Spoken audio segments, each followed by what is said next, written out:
Boom, what up, boys and girls? It's your man 50 Grand. It's your boy Chips Ahoy, Scott Stockton, and I'm back with another video. Today, I'm going to show you guys the 3 best lighting setups for shooting your receptions. Let's go.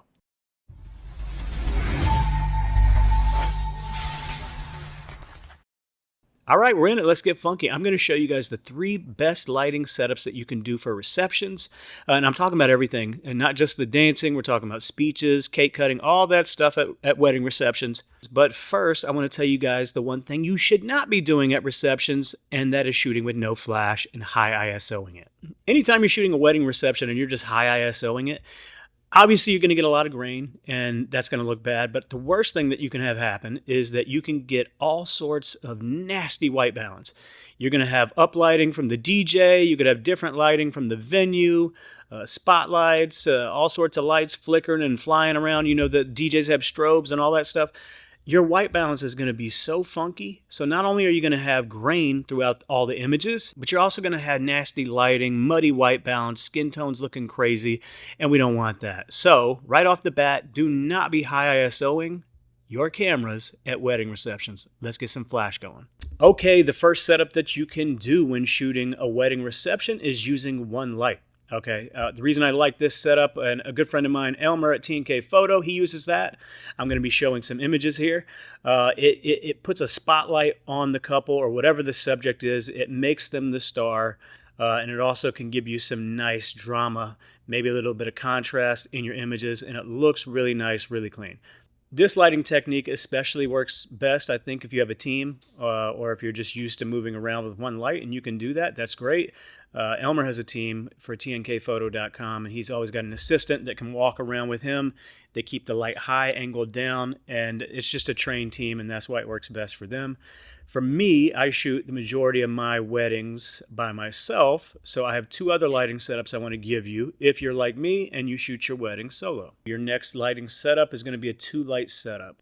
For a 2-light setup, I'll typically have the lights on opposite sides of each other on a dance floor, and I'll kind of hover around one of the sides. So if I'm on this side shooting that way, that light over there is the backlight while I'm shooting this way. And if I rotate to the other side, the light that was over here is now my backlight. So I always have a backlight and a front light so that my subject's lit and I get good rim lights.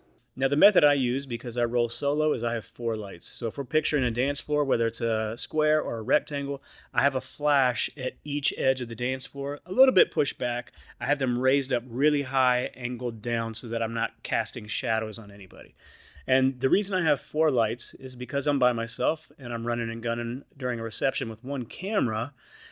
I don't want to have to worry about moving lights around. I want to be able to move freely. I want to be in the action. I get up really close with a wide angle lens for receptions and dancing. And I want to be able to just move freely, bounce around from all sides, shooting, and never having to worry about where my lights are.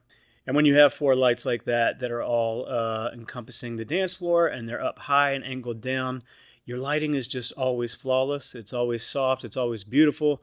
And you're just freed up to not focus on moving stuff around and where your lights are. You're freed up just to have fun compositions, get cool shots. You can just actually focus on shooting, which is nice and what you should be doing. So there we have it. I told you what not to do, and I've given you 3 lighting setups for reception days. I'll tell you who they're for. The 1 light setup is for somebody that maybe has a team or has like a little monopod and doesn't mind hand holding the flash as he's walking around the dance floor. That's a good setup, and it's the cheapest of the bunch, obviously. The 2-light setup is for somebody who is maybe doesn't have a team, doesn't have an assistant or anything like that, and just wants a simple, nice, easy solution that doesn't break the bank. And then the 3rd lighting setup is the one I use with 4 lights. This is for somebody who has a budget to where they can afford to get 4 speed lights and light stands, because you got to count that in there.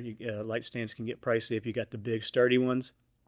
And you just have the money for it, and you want to be able to move around and do crazy stuff and move freely on your wedding receptions. That's what that lighting setup is. So there's 3 setups for you. We told you what not to do.